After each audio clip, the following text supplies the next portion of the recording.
Circuit court présente le monde emballant de Monsieur Bouteille. Nous voulons remercier nos partenaires Circuit court, Gauthier Emballage, Écurie B, Dégustation et animation de la rive, Chef Vincent, En Cavale Live Session et GB Studio.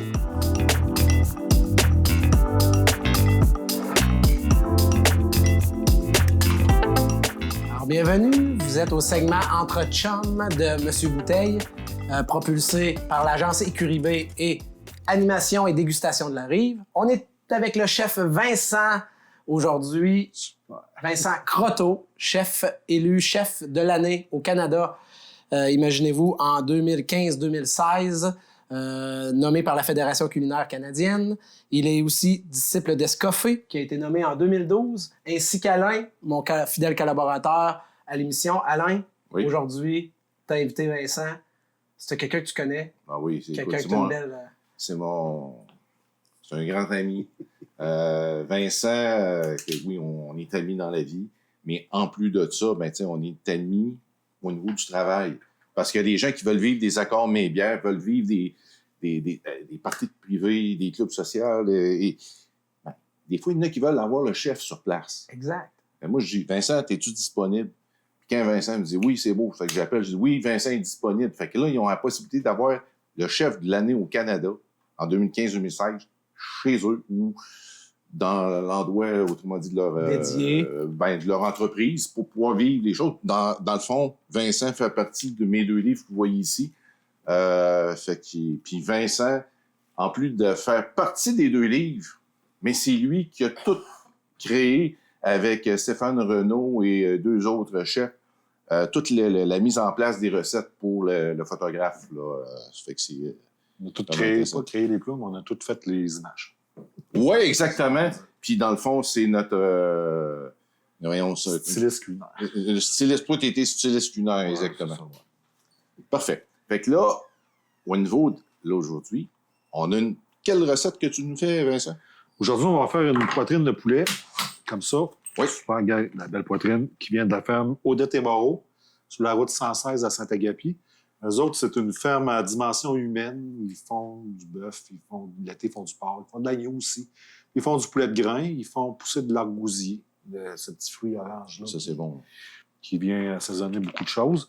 Fait que c'est du poulet de grain. Regardez la belle poitrine. C'est ça qu'on va cuisiner aujourd'hui. Pas d'antibiotiques non plus, hein? Sans antibiotiques, sans OGM, sans ferme à dimension humaine, qu'on appelle. Ça, c'est incroyable. Parce qu'on a travaillé avec ce produit-là à l'Expo Lobinière il y a quelques temps. Puis c'était vraiment, là, on a de la belle poitrine, là, juteuse.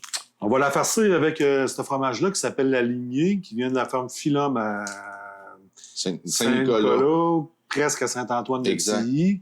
Je peux te la montrer. C'est un fromage qui est fait à base de lait de Jersey. La Jersey, ce qui est intéressant à savoir, c'est qu'elle consomme 30% moins d'eau, puis elle produit 35% plus, ou environ 35% plus de lait. Puis dans le fond, c'est ça, le type de lait, il appelle que c'est le lait A2. Fait que dans le fond, c'est pas exactement la même protéine qu'on va avoir avec les vaches, les Holstein, les blanches et noires. Puis en ayant un autre type de vache, autre protéine, mais les gens qui disent avoir des problèmes de lactose, souvent en ou prenant... d'intolérance. Ouais, c'est ça, exactement. Mais souvent, en prenant ce type de lait-là ou ce type de fromage-là, on n'aura pas de problème. Et ce fromage-là, c'est un fromage qui est fait au poivre. C'est un cheddar au poivre. Mais quand on le goûte, on va goûter le poivre, mais on goûte quand même une légère acidité qui est présente.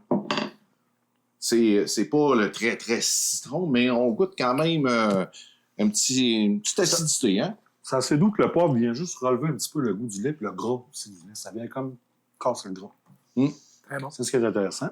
Puis la texture du fromage en soi, c'est pas un fromage là, qui est très, très mou, là, qui est quand même semi-ferme. Ça se tient bien. C'est pas un halloumi, c'est pas un do-re-mi, mais c'est un fromage qui se tient bien à la cuisson. Il coule un petit peu plus que ces fromages de consonance arabe-là, mais il coule un petit peu plus, mais il se tient quand même bien. Ouais. Ça va pas couler comme un cheddar Exact. Un cheddar qui va s'attendre, puis ça fait des beaux filaments, là, ce que les gens aiment, là, surtout ce qui fait sexy. Ouais. Donc, je vous rappelle que Vincent, bien sûr, travaille aussi beaucoup les aliments locaux. Bien entendu, que ce soit le fromage, le poulet, les herbes. On sait que tu fais tes propres épices. Oui. Donc, aussi les épices de vraiment Vincent. incroyable. Là, ici, on a les épices nomades. Il y en a plusieurs sortes. La nomade, c'est celle que tu utilises Qu'on pour va aller. utiliser pour la poitrine de poulet. Puis ici, préalablement, j'ai fait un chimichurri. Ben, c'est une huile à base d'herbes aromatiques avec un petit peu de piment fort dedans puis des assaisonnements. Donc, lui, on va s'en servir comme une garniture aussi puis comme marinade. Plus longtemps, on va faire la recette d'avance puis on va en mettre, meilleur ça va goûter. Si vous voulez faire même la recette 1 à 2 journées d'avance puis en mettre, là, on est winner. Là. Pour commencer, ben, je vais juste râper le fromage avant de tout salir le reste. Il faut que ça soit râpé grossièrement. Là, peu importe la côté de la râpe, la grosseur de la râpe, la grosseur du grain. T'sais, à cette étape-là, c'est pas tellement grave. Même, vous pouvez couper en tranches parce que de toute façon, ça va juste faire ça le poulet. Ça va... On va pas le voir à la fin là, que ça a été râpé. Là, Et on peut le mettre en cube, en bâtonnet, si on peut dire. en bâtonnet aussi. Moi, je fais ça juste pour me faciliter la vie. Ça fait que, environ pour 2 poitrines ou une grosse, là, c'est un petit peu moins que ça. J'ai été généreux, là, mais c'est ça. Okay.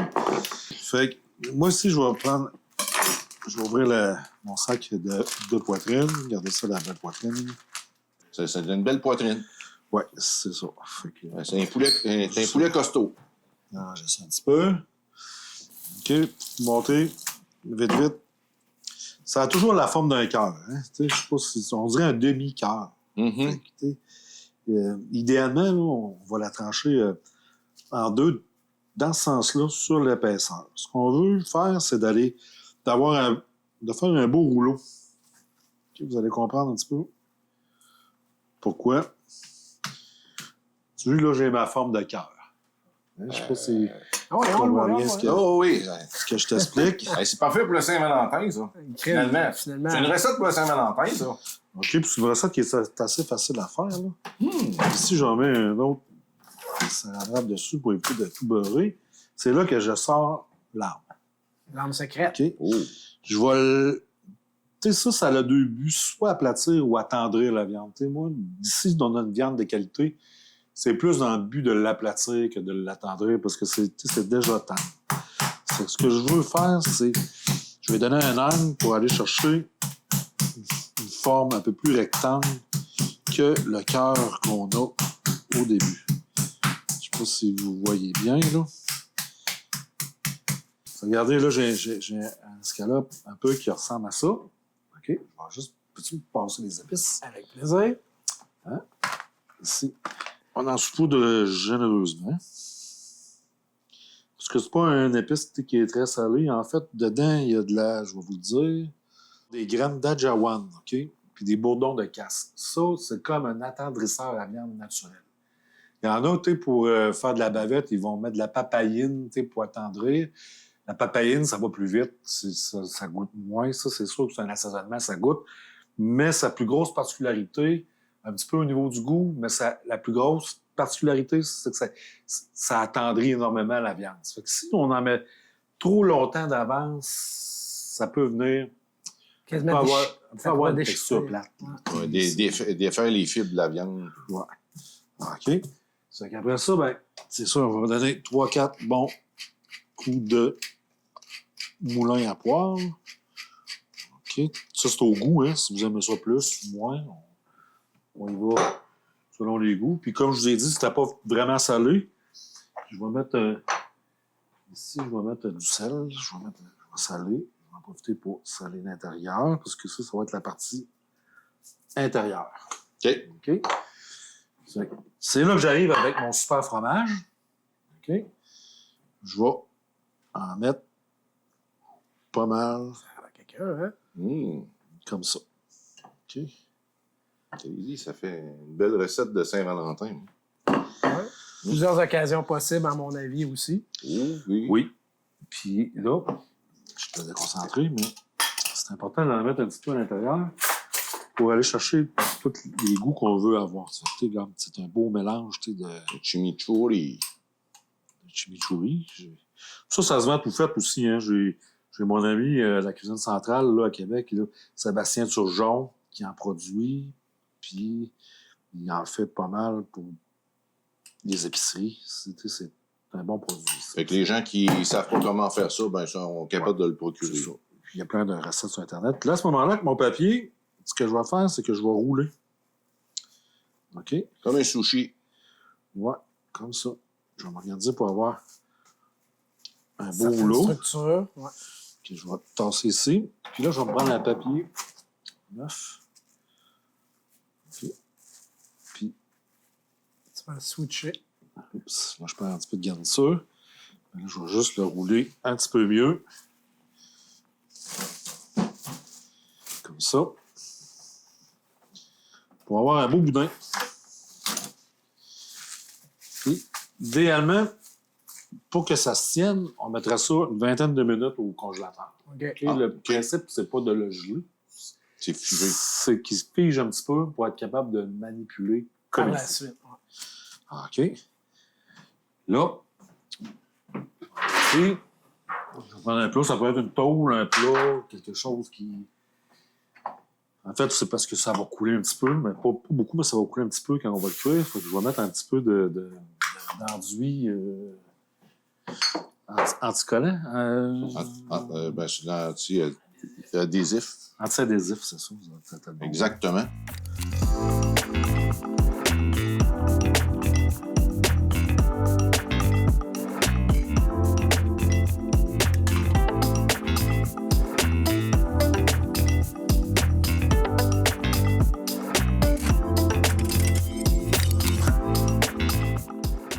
Alors, on est de retour à Monsieur Bouteille, dans le segment, bien sûr, Accord Mets avec Alain et Vincent Croteau. On a eu le temps de se verser notre bière pour l'Accord Mets, Alain. Exact. Cheers. Avec la petite blonde de lance de Pete Caribou. En effet, donc... Ben, dans le fond, c'est une petite ale blonde qui est facile. Oui, qui est facile à boire. Les gens qui ne veulent pas, ils disent, bon, j'ai peur aux bières de microbrasserie, c'est peut-être ça goûte trop. Écoutez, les bières de macrobrasserie, les grandes brasseries qu'on connaît, là, si vous voulez aller d'une microbrasserie, là, c'est un des produits qui est facile à boire, mais c'est mieux fait. On va avoir vraiment le même type de profil de bière d'une petite ale blonde, mais vraiment, on goûte plus la céréale. Très belle aromatique, la céréale, oui, en effet. c'est un beau passe-partout. Que t'aimes la micro, que t'aimes les bières commerciales, ben, tout le monde est capable de la boire, cette bière-là. Elle est vraiment très, très bonne depuis des années, depuis que c'est une des bières là, qui fonctionne là, depuis leur création puis de Caribou. Ah, tout à fait. Et dans le fond, avec pourquoi j'ai choisi cette bière-là, parce que j'ai trouvé que c'était une bière qui est facile d'accès pour chacun de la trouver. Puis des gens qui veulent prendre une bière blonde, facile à boire, une ale un petit peu plus sucrée, ben, si vous prenez celle-là, que je vous conseille. Mais sinon, ben, vous pouvez en trouver d'autres. Exact. Ouais. Puis, si vous voulez aller de l'avant avec d'autres saveurs, bon, on peut y aller avec une wheat beer, entre autres, qui est une bière blanche belge, qui pourrait être super bonne avec ça. Puis même une petite white IPA, parce qu'il y a un petit peu de piment à l'intérieur. Fait que le côté amertume des houblons avec le piment qui est à l'intérieur pourrait être intéressant aussi. Dans ce cas-ci. Il faut faire attention pour pas que les IBU soient trop élevés sur la White IPA, mais dans certaines White IPA, ça peut être vraiment hyper intéressant. Et, on parle de Saint-Valentin, si des fois, on veut faire quelque chose d'intéressant pour notre compagne, c'est qu'on peut servir ce petit vin-là qui est hyper intéressant. Toi, tu connais que... Oui, encore une fois, domaine découlé, une belle découverte pour moi lors de l'été 2025.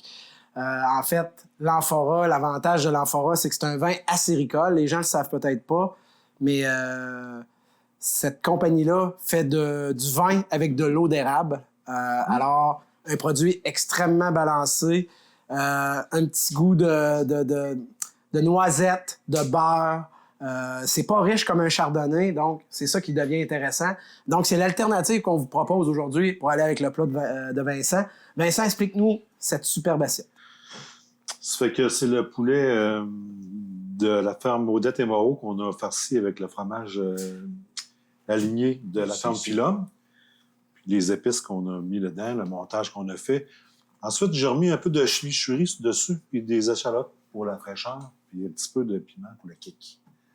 Est-ce qu'on se lance? Ben oui. Puis en passant, comme on dit, au niveau du vin, ben, il y a un petit côté plus rond, un petit côté sucre résiduel qui reste quand même en finale. Qui revient, oui. Puis avec le petit côté piquant de kick qui est là, ça va être très intéressant. Alors, on y va! On se mouille. On y va. Oui, parce que là, sinon, ça va pas parler là. OK, on est prêt. Les gars, ça va être à vous autres après.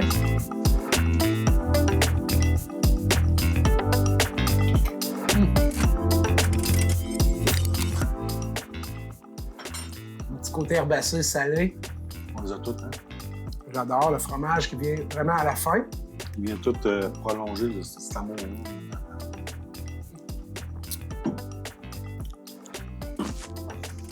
Puis avec la bière, ben, on va aller chercher un petit côté sucré, salé avec le plat. C'est que le côté sucré-salé se promène en bouche. On goûte le piment, on goûte les herbes, on goûte le côté acidulé qu'on a au niveau du plat qui vient. Fait que dans le fond, la bière est là vraiment de façon complémentaire. On n'est pas là pour faire rehausser certaines saveurs, mais vraiment du côté complémentaire. Exactement. Oui. J'ai remarqué aussi que la cuisson, tu l'as faite au four, Vincent. Oui. Elle aurait pu être faite peut-être au barbecue pour les amateurs de barbecue. Durant la saison des barbecues, on peut sûrement facilement faire ça au barbecue. En cuisson indirecte, par exemple, sur le côté de la grille qui ne chauffe pas. Température 375, 425, ça dépend de la puissance de votre barbecue. Moi, je vais goûter. Ouais, moi aussi. Ceux qui ont des Kamado Joe ou des trucs comme ça, au charbon de bois ou des fumoirs, ça peut être un ajout très, très, très intéressant, surtout compte tenu de la bière qu'on a, c'est là qu'on irait chercher. Le petit côté finesse là, qui vient relever le goût de l'alcool, le fumé, ça serait vraiment parfait. Avec autant que quand on boit le vin seul, je trouve que l'érable est quand même très doux. Mais quand on prend avec le plat en accord, l'érable ressort vraiment en finale. On revient appuyer tout le plat, la richesse du plat. Tu essaieras, Vincent, voir.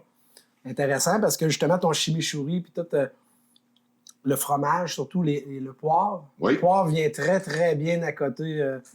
Fait que c'est un vin qui est un petit peu beurré, mais en même temps, il n'est pas gras. Puis, c'est vrai. Puis qu'est-ce qui est plaisant aussi, ben, il y a l'acidité qu'il y a à l'intérieur, ben, elle vient encore, tu sais, ça va jouer avec le côté gras du fromage. Exact. Fait que il y a comme une balance entre le côté gras, l'acidité, le sucre, le salé, le piquant, la fraîcheur. Fait que que ce soit une bière ou le petit vin qui est ici, moi, je pense que les gens vont avoir beaucoup de plaisir à savourer les accords présentés. D'ailleurs, ça donne le goût du printemps. totalement. Ben oui, c'est bien. Printemps. Attention, pas me tuer, là. Et je veux faire d'autres émissions, moi, là. Alors, on espère que vous allez commenter, que vous allez nous dire si vous avez aimé ça. Honnêtement, c'est un plaisir partagé d'être avec vous autres, les gars. Merci. Bien. Et on continue.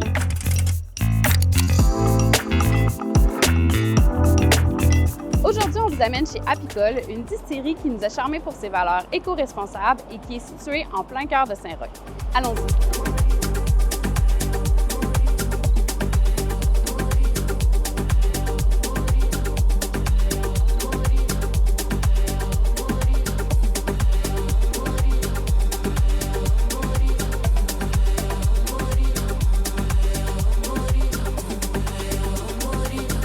Frédéric Dutil, je suis un copropriétaire de Apicole. Apicole, c'est une entreprise d'agriculture urbaine, c'est une entreprise, oui, on a des agriculteurs, mais on a aussi des distillateurs. On fait de l'hydromel, on distille, on fait des alcools fins. Moi, background de génie chimique, là, ma collègue aussi, on est parti tout de suite après la COVID, donc sur un chapeau de roue. Et puis, depuis ce temps-là, ça va très, très bien. Est-ce que le fait d'être dans Saint-Roch, justement, fait qu'avec les fenêtres vitrées, tout ça, les gens ont plus tendance à rentrer et à découvrir un peu sur le fly? C'est une bonne question. Nous autres, le gros de notre clientèle, c'est étrangère. Là. On a beaucoup de touristes. On est la distillerie la plus proche du Vieux-Québec, donc ça fait vraiment quand même une bonne influence. Les locaux, ils passent en avant, puis on les rencontre souvent en marché. Ils disent « Ah oui, on passe en avant souvent, puis on ne s'est jamais arrêté. » Puis on se dit « Bon, ben... » Et là, on dirait que ça commence, là. Ça commence à rentrer. Pourquoi qu'on est une distillerie de quartier? C'est pour que ça fonctionne avec une de nos valeurs qui est l'éco-responsabilité. Dans l'éco-responsabilité, qu'est-ce qu'on a? On a des bouteilles en réemploi, puis pour qu'ils nous reviennent, il faut que les gens ne soient pas trop loin. Au départ, c'est une bouteille qu'on a éco-conçue. Donc, il y avait ce plan B-là, qu'on n'allait pas revoir la bouteille, mais ce qu'on a fait en sorte que on a conçu une bouteille qui allait être attrayante à réemployer, donc à laver facilement à la maison. Il n'y a pas d'étiquette, le bouchon est lavable. Tous nos bouteilles actuelles, ils sont sérigraphiés. Ça coûte quand même cher, sérigraphier une bouteille. Pour les tester, on a fait des étiquettes temporaires là, en plastique qui, quand ils nous reviennent, on enlève à la main l'étiquette. C'est beaucoup plus de travail pour nous, donc c'est pas ça qu'on vise. Là. Fait que donc, ces deux produits-là qui ont des étiquettes présentement, la version client, elle est sérigraphiée. Je parlais du bouchon aussi. Ça, c'est un bouchon qui, à la base, est assez cher, là. Très cher, je vous dirais, mais bouchon en verre, donc lavable à l'infini, tu sais, parce que c'est ça qui touche au produit. C'est pas un petit caoutchouc dans lequel va s'imprégner les odeurs, tu sais. Ouais. Fait que même quelqu'un qui partirait avec sa bouteille en Europe pourrait réutiliser sa bouteille pour mettre d'autres produits ou quoi que ce soit. Fait qu'au moins, il y a quand même une conscience écologique. Ça leur fait une bouteille, une carafe à eau, une carafe à sirop d'érable, comme je leur dis. Puis en même temps, là, ils voient tous les jours notre logo dans leur visage. Puis là, on commence à voir des gens qui se font dire « Oui, mon voisin est allé vous voir. » Puis des fois, ils ramènent la bouteille. On a des bouteilles qui sont allées à Singapour et qui sont revenues. Oh. Oui, quand même. En fait, c'est ça. L'objectif éco-responsabilité, c'est pas juste la bouteille, c'est l'ensemble de l'œuvre. C'est l'ensemble de ce qu'on fait, la façon qu'on a construit, la façon qu'on opère. On est vraiment en éco-responsabilité. En fait, nous autres, on veut devenir une référence dans les distilleries, puis pour Québec, là, mondial, comme étant la distillerie la plus éco-responsable de la planète. C'est quand même pas pire ambitieux, là. Mais je pense que jusqu'à date, j'ai pas vu grand-chose qui nous accotait, là. Ouais. Puis, veut pas, travailler avec les abeilles qui sont énormément touchées par l'environnement doit amener un peu cette conscience-là. Oui, c'est sûr. Tu sais, quand on se pose la question, quelle source de sucre serait la moins dommageable pour l'environnement, là? Au Québec, on a accès à 2 sources de sucre qui sont vraiment intéressantes. On a le sirop d'érable, puis les abeilles. Les abeilles, ce qu'ils ont de particulier, c'est que elles vont demander à l'environnement moins que ce qu'elles vont produire en échange à l'être humain. T'sais. Donc, c'est une agriculture que je pourrais dire régénérative. Sans les abeilles, on s'entend, là, les légumes, les fruits, ils se coûteraient pas mal plus cher, seraient en pas mal moins grande quantité. Au moins 30 % de ce qu'on mange a été pollinisé par des abeilles. Ça prend des pollinisateurs. C'est pas juste les abeilles, soit dit en passant, qui font la job. Il y a d'autres pollinisateurs. Puis ça aussi, on en fait la promotion. Quand on dit on coupe pas les pissenlits au Québec, c'est pas pour les abeilles domestiques qui ont des apiculteurs derrière qu'on fait ça. C'est pour l'ensemble des pollinisateurs. Ça, c'est vraiment, vraiment important. Parlant d'abeilles, il faut absolument parler de vos ruches. Oui. Est-ce que tu veux nous expliquer un peu votre système? Vous avez des ruches urbaines? Oui, c'est un petit peu plus compliqué, je dirais, à gérer que d'avoir des champs là, à perte de vue. parce que c'est des plus petits ruchers, donc des ruchers à 4, là, tu sais, donc ça veut dire qu'on a un petit peu plus de déplacement, mais sauf que, bon, ces déplacements-là sont, c'est pas loin, là, d'ici, là. Des fois, je vais en vélo, là, tu sais. Donc, on en a, le plus proche, je pense que c'est soit le monastère des Augustines ou probablement le vieux port, donc, il faut aller voir mes abeilles. Là, j'ai un autre grand marché aussi qui sont vraiment accessibles là, à aller à côté. Sinon, ben les autres ce sont plus des terrains privés comme dans le parc technologique. J'ai 3 ruchers là-bas. Deux autres ruchers backup aussi au l'île d'Orléans. Chez qui on a des ententes là, de partenariat. Là. Vignoble Saint-Pierre, qui va nous donner son marc de raisin. Marc de raisin, c'est une fois que le jus est pressé, anciennement, c'était composté. Puis, fait que nous autres, on prend ça, puis on fait une grappa avec ça. Une grappa étant? Tu fais refermenter cette pulpe-là, et puis tu redistilles. Et puis donc, dans cette distillation-là, tu vas aller chercher beaucoup de goût plutôt fort, je dirais, plutôt que, tu sais, juste quand tu distilles un vin, ça va être assez smooth, là, ça va donner un brandy de raisin. La distillation du marc, là, ça va donner style grappa, donc eau de vie de marc de raisin, avec laquelle on fait une liqueur stirpe italienne, en fait, on met notre miel pour en faire une liqueur, ça devient sucré, infusion en camomille. Ces bouteilles-là, ils partent extrêmement vite. J'en doute pas. Ouais. Ça a l'air délicieux. Ouais. Tantôt, tu disais que vous vouliez devenir un peu une référence. Est-ce qu'il y a quelque chose que tu aimerais passer aux prochaines générations? Nos valeurs sont affichées, sont très importantes, puis on le vit, c'est cohérent avec ce qu'on fait. Éco-responsabilité, agriculture de proximité, puis créativité expérientielle. Et côté éco-responsabilité, c'est sûr qu'on fait un paquet d'autres affaires. Et ces valeurs-là, ce qui est bon pour nous, c'est que ça nous attire des bons employés. Le client veut des produits éco-responsables. Dans la vraie vie, c'est pas si évident que ça, là. Si on fait attirer des bons employés, ça marche en tabarouette quand tu as des valeurs comme ça qui supportent. C'est ça. C'est que les gens, ils viennent ici puis ils savent qu'ils font la différence aussi de par leur travail. Tu sais. Tu parlais des marchés aussi. Je suppose que dans les marchés, ça devient aussi une belle opportunité de faire de l'éducation. Le marché, on parle assez vite quand même, mais lorsqu'on veut vraiment avoir un petit plus aperçu, il faut venir nous visiter. Puis il y a plein de choses ici qui nous entourent, qu'ils sont éco-responsables puis qu'on ne le sait pas. Tu sais, par exemple, nos vitres, nos vitrines, là, ça vient de chantiers de démolition, là. Donc, c'est des vitres usagées. Bon, ça paraît pas du tout, là, mais bon, on ne donne pas de sac non plus. Et le sac qu'on vend, on veut en vendre le moins possible, c'est lui qui a été déterminé le meilleur côté analyse de cycle de vie par Recycle Québec. T'sais, on n'a pas choisi aléatoirement un sac parce qu'on le trouvait beau. T'sais. Dans la distillerie, ça produit beaucoup de chaleur. On est vraiment sur le gros tuyau d'Hydro-Québec.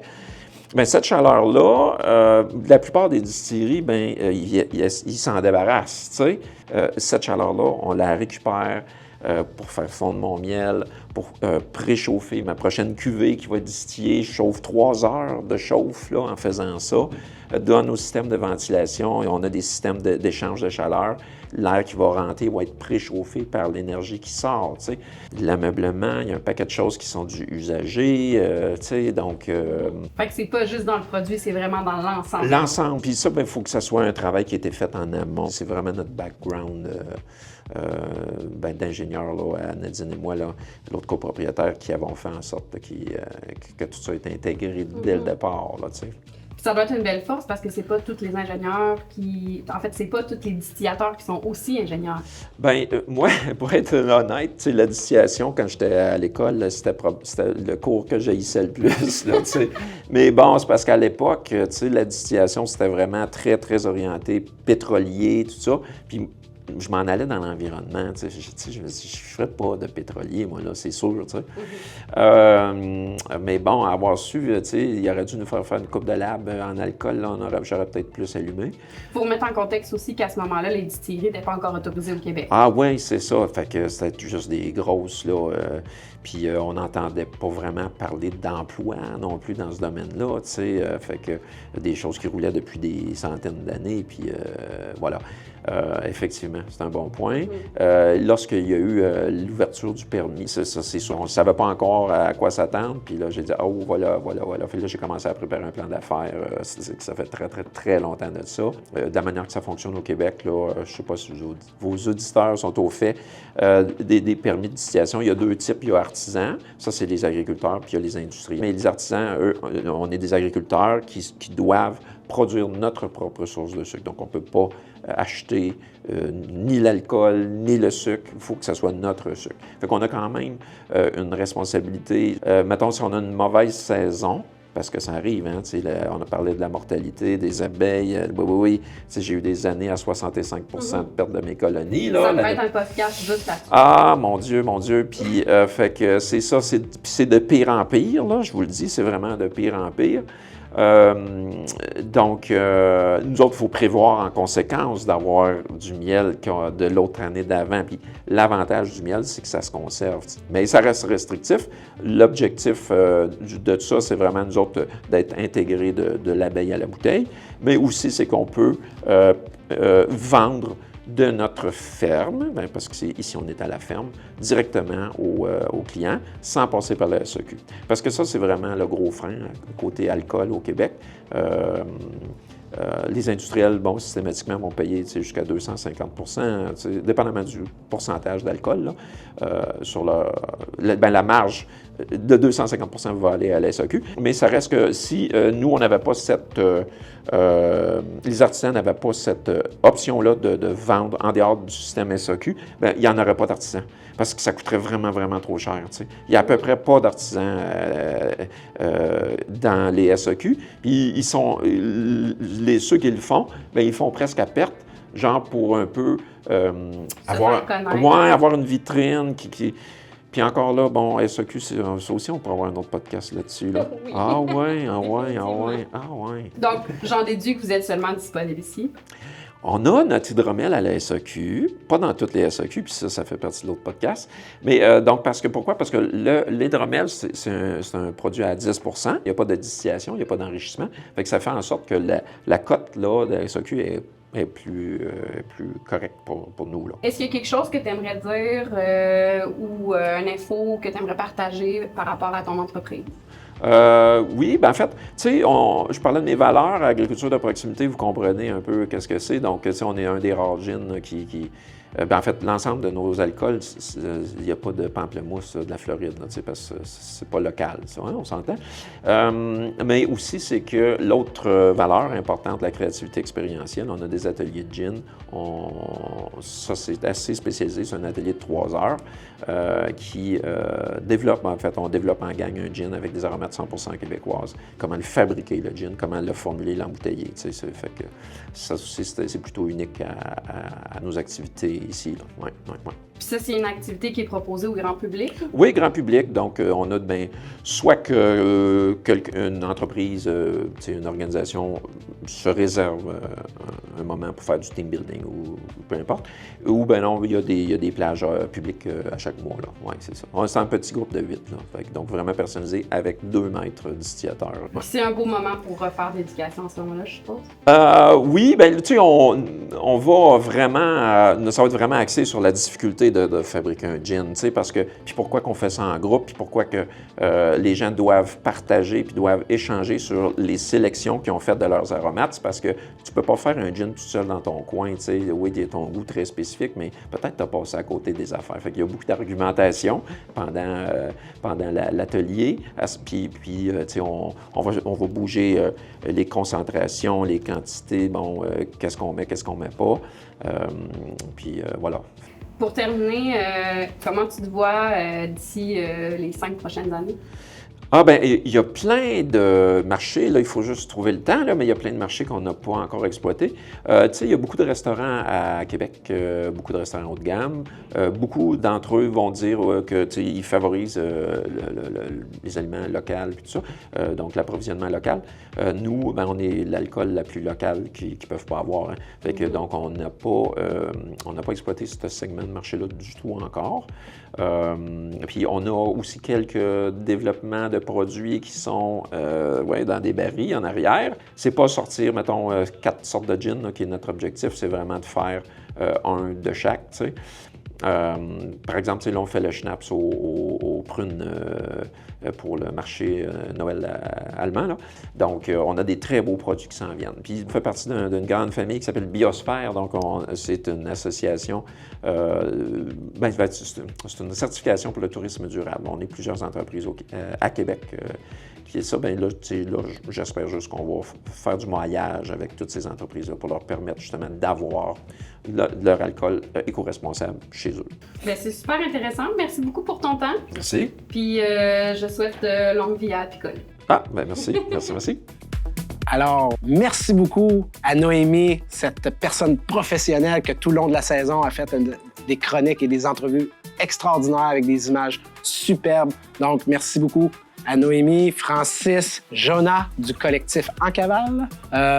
Voilà, c'est ce qui finit la première saison de Monsieur Bouteille aujourd'hui. Je veux vous remercier. Je veux remercier tous mes collaborateurs, Alain Arbour, le sommelier, Fred Boucher, le chef cuisinier, Vincent Croteau, le chef cuisinier, pour nos chroniques foodies incroyables.